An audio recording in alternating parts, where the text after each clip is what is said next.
আসসালামু আলাইকুম রহমতুল্লাহি বারাকাতু। সকলের উদ্দেশ্যে আমার একটি সতর্কবার্তা। আপনারা যাকে ভিডিওর মধ্যে দেখতে পাচ্ছেন সে গতকালকে আমার প্রতিষ্ঠানে আসার পর ওনার মেয়ের আকিকা বলতেছে 20 জন ছাত্র দেওয়ার জন্য।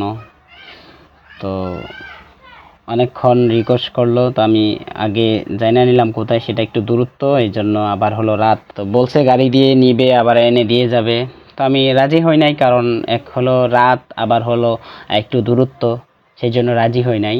তো অনেক রিকোয়েস্ট করার পরেও যখন রাজি হয় নাই, তখন বলতেছে আচ্ছা আমি তাহলে আরেকটি ব্যবস্থা করেন যে আমি খাবার যেন নিয়ে আসতে পারি। আমাকে কী করতে পারি? তারপর বললো যে আমাকে কয়েকটা পাতিল দেন যেন আমি খাবারটা নিয়ে আসতে পারি গাড়ি দিয়ে। করার পরে ঠিক আছে, আমি বললাম ওকে ঠিক আছে, 3টা পাতিল দিলাম। তো পাতিল দেওয়ার পরে গতকালকে রাত 9টা বাজে খানা, কিন্তু আমি বলছি আগে আনতে হবে, তো বলছিল 6টার ভিতরে চলে আসবে। যাই হোক, এখন পর্যন্ত কোনো খবর নাই, উধাও হয়ে গেছে।